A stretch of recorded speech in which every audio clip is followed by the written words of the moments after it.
Olá pessoal, vocês estão bem? Sejam bem-vindos ao canal Português à Mesa. É com grande prazer que encontro vocês toda semana para trazer sempre uma novidade. Gravamos uma série de vídeos com interpretações de textos, também com explicações gramaticais e vocabulário. Você fará alguns exercícios juntamente comigo e treinará para ficar bom na interpretação, melhorar também um pouco a sua gramática e aprender vocabulário sempre. Acompanhe nossas aulas, participe, deixe aí o seu like e não se esqueça, o seu comentário é muito importante. Mas para isso, você precisa se inscrever conosco, inscreva-se no canal para poder fazer parte da nossa comunidade e deixar a sua dúvida. Será um grande prazer saber a sua opinião. Muito obrigado por tudo e vamos começar os nossos estudos. Pegue seu material e vamos para a nossa aula. Até mais, pessoal!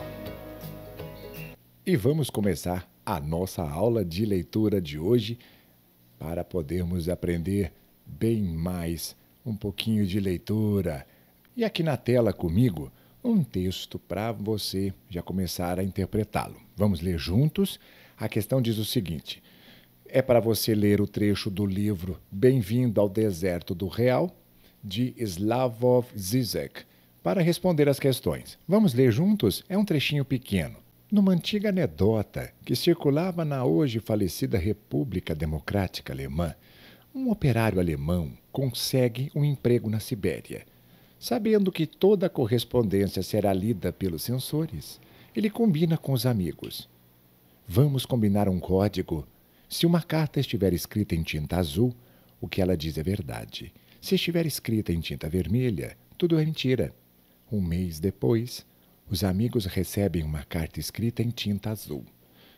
Tudo aqui é maravilhoso. As lojas vivem cheias, a comida é abundante, os apartamentos são grandes e bem aquecidos, os cinemas exibem filmes do Ocidente, há muitas garotas, sempre prontas para um programa.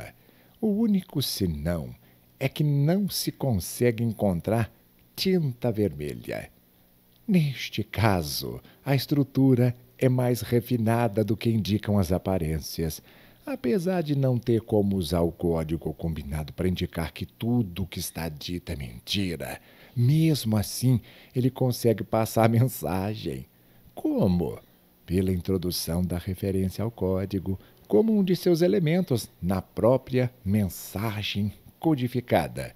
Um belíssimo texto, não é, pessoal? Muito interessante para agora começarmos a responder. Vamos juntos? Aqui é o seguinte: a introdução da referência ao código, como um de seus elementos, ali no caso, na própria mensagem codificada, é um exemplo do quê? Seria eufemismo, metalinguagem, intertextualidade, hipérbole ou pleonasmo. Aqui nós temos algumas figuras de linguagem e se você precisar aprofundar um pouco mais, nós temos vídeos aqui no canal já prontinhos para você estudar conosco essas figuras. Mas aqui no caso seria qual questão? Vamos ver? É isso mesmo, não é a figura, não é de linguagem, é a metalinguagem, porque esse trecho, esse excerto, ele refere-se constantemente ao próprio código. E ao mencionar o uso de tintas de cores diferentes para a interlocução com os colegas, com os amigos, por meio das cartas, é o texto se explicando. A metalinguagem é uma função da linguagem, não uma figura de linguagem, não é? A função da linguagem aqui é explicar. E o texto ali, naquele trecho, ele foi metalinguístico. Muito bom, você acertou? Então já deixa aí o like para mim e vamos participar sempre deixando também o seu comentário. Não se esqueça de fazer isso. Agora, vamos falar um pouco de gramática. É muito importante entendermos como funciona a gramática para resolvermos algumas questões também, não é? E aqui juntos, você leia comigo. Um mês depois, os amigos recebem uma carta escrita em tinta azul. E a questão pede para você assinalar a alternativa que expressa na voz passiva o conteúdo dessa oração.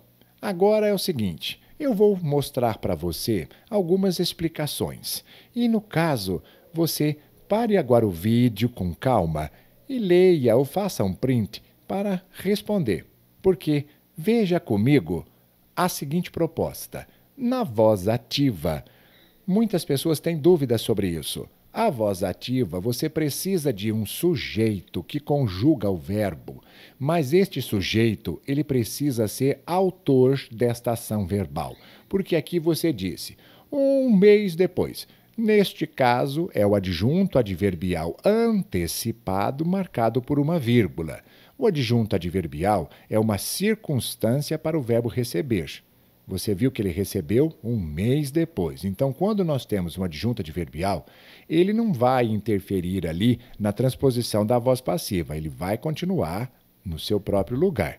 Agora, o que eu estava te dizendo é sobre o sujeito, porque o sujeito é um grupo nominal não preposicionado que vai conjugar o verbo lá do predicado e concordar com ele, que no caso os amigos recebem. Então, os amigos é que estão fazendo a ação de receber. Você viu que interessante?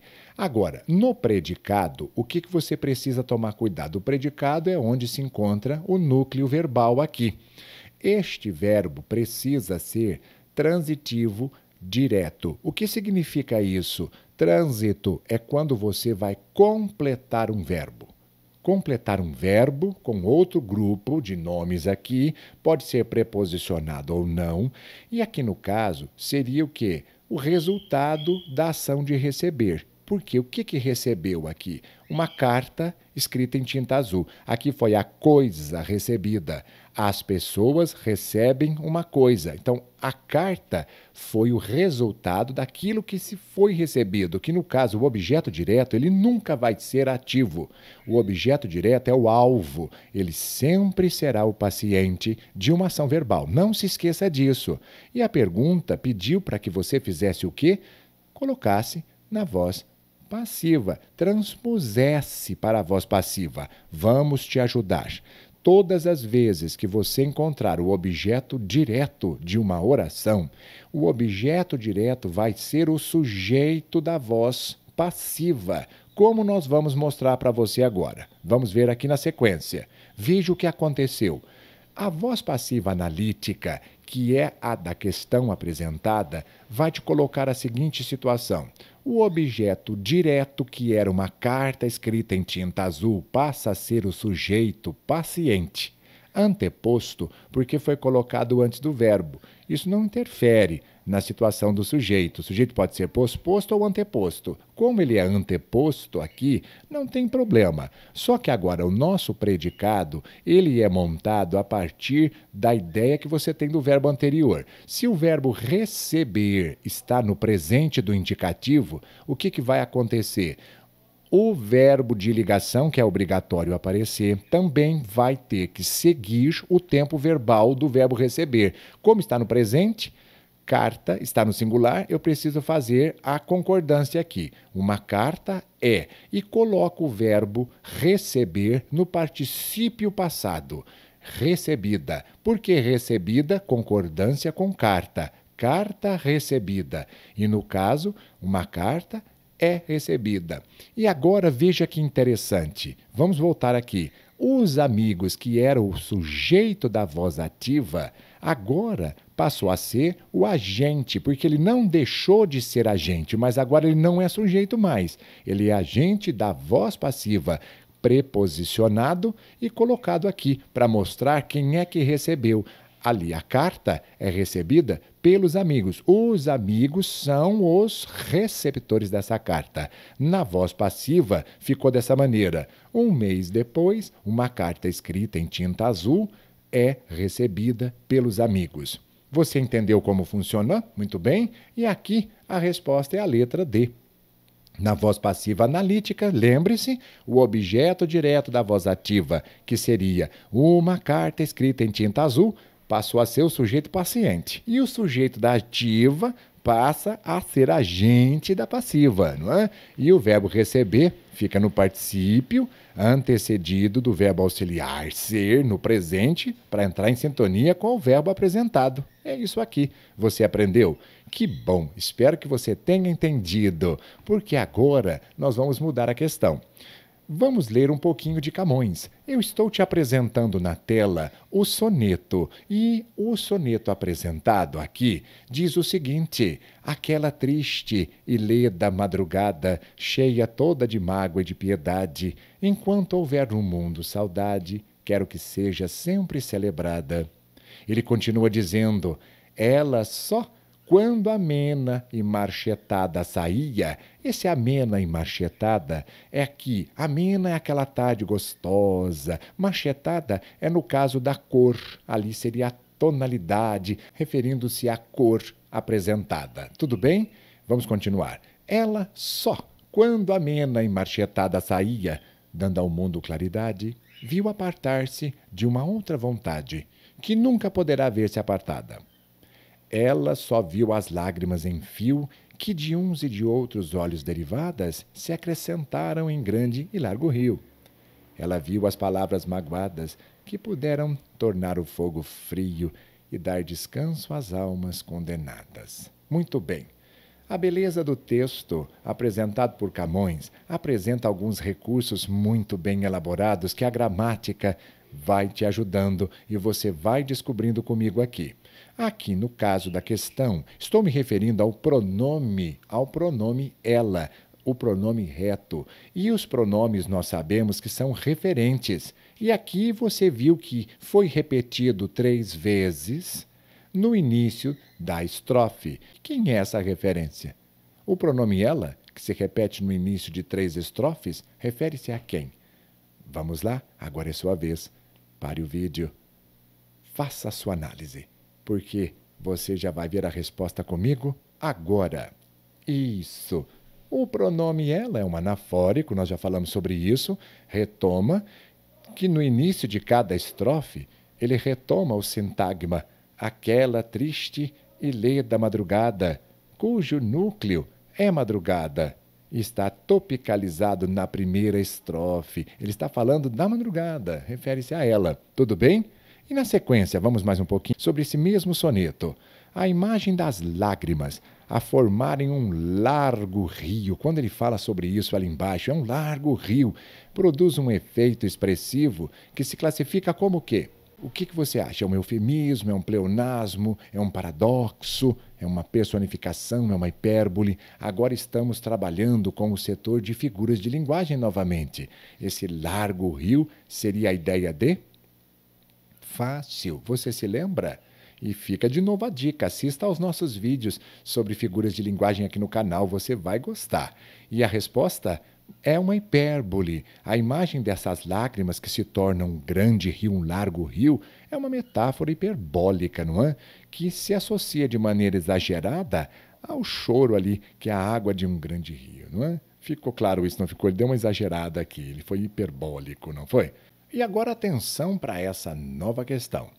Observa-se a elipse, uma supressão, o apagamento das palavras no texto. Aqui ele diz que a elipse do termo vontade. Em que verso ele usou o recurso da elipse? Na letra A, cheia toda de mágoa e piedade. Na letra B, quero que seja sempre celebrada. Na letra C, que puderam tornar o fogo frio. Na letra D, viu apartar-se de uma outra vontade. Ou na letra E, ela só viu as lágrimas em fio. Você sabe a resposta? É fácil, não é? Se precisar parar o vídeo, faça agora. Vamos conferir a resposta? Na letra D, o terceiro verso da segunda estrofe do soneto contém de fato uma elipse. Viu, apagou, viu uma vontade apartar-se de uma outra vontade. Para ele não repetir a mesma palavra e por questões até de rima e métrica, ele usa o recurso da elipse. Você tinha visto? Acertou? Já deixou o seu like aqui para nós? Espero que você esteja gostando do vídeo, porque agora nós vamos continuar com uma outra questão para você. Gostaria que você prestasse bastante atenção a essa frase aqui apresentada, em que ele diz: o mundo das palavras está girando mais rápido. E você vai fazer um trabalho para mim agora. Você vai reescrever a frase, substituindo as palavras empregadas em sentido figurado por outras que seria sentido próprio e mantendo o sentido. Não use nenhum tipo de gíria ali ou qualquer outra situação. Faça o exercício agora, você pare o vídeo, use o tempo que precisar, não é? E volte comigo para conferir a resposta. Porque nós vamos fazer isso agora e veja a resposta. São possíveis respostas, porque podem ser outras. E se você quiser escrever para nós aí no canal, deixe ali nos comentários. Vamos corrigir para você. Aqui algumas possibilidades. A número 1 pode ser assim: o conjunto das palavras está se atualizando mais rápido. E o 2, você poderia colocar que o vocabulário está se expandindo mais rápido. Poderia ser assim. Você poderia reescrever, em vez de usar as palavras, está girando, né? O mundo está girando mais rápido, não é verdade? Quer dizer, girar no sentido de atualização. Tudo bem? Ficou fácil, não ficou? E agora, na sequência, vamos ver o seguinte. Há um texto que você vai olhar comigo aqui ao lado, com 3 opções. Você vai ter que dizer se essas opções são verdadeiras ou falsas, mas de acordo com o que está apresentado aqui na charge. Você olha essa charge e me responda ao que é pedido. Aqui, no caso, um político dizendo: sai, Estado laico. Ao lado você vê aqui mãos e a colocação de dinheiro, não é? O envolvimento do dinheiro em cima dessa estrutura proposta. Mas vamos ler o que nós temos aqui e você me diga depois, na sequência, se está verdadeiro ou falso. Tudo bem? Pode ser? Leia comigo agora. No texto 1, que é uma charge de Latuf, é apresentada uma crítica direta à força que a bancada evangélica tem adquirido no Congresso Nacional. Será que é isso? Número 2. Dentre os diversos problemas envolvendo esse cenário, um que se destaca e que é explicitado pela charge é o fato de os dízimos e o dinheiro arrecadados pelas igrejas e cultos tramitarem entre essas instituições e os líderes religiosos sem as devidas fiscalizações. E na terceira, faz bastante sentido a frase: sai, Estado laico. Afinal, quanto mais poder for adquirido dentro da política, mais benefícios e privilégios esse grupo garante. Bom, meus amigos e ouvintes, agora é a sua vez. Qual opção você vai aceitar como verdadeira ou falsa? Fale isso para mim agora. Pare o vídeo, releia com calma e veja qual seria. Vamos lá? E a resposta? Isso! Todas as respostas anteriores estão verdadeiras. Era para você realmente fazer uma leitura bem interessante sobre a proposta apresentada pela charge de Latuf. E espero que você tenha gostado do nosso vídeo de hoje, porque ele vai ficando por aqui. Em nossa próxima aula, mais opções de leitura e também estudos gramaticais para você aqui no canal. Um grande abraço a todos e não se esqueça, deixe aí o seu comentário e participe sempre conosco. Até mais, pessoal!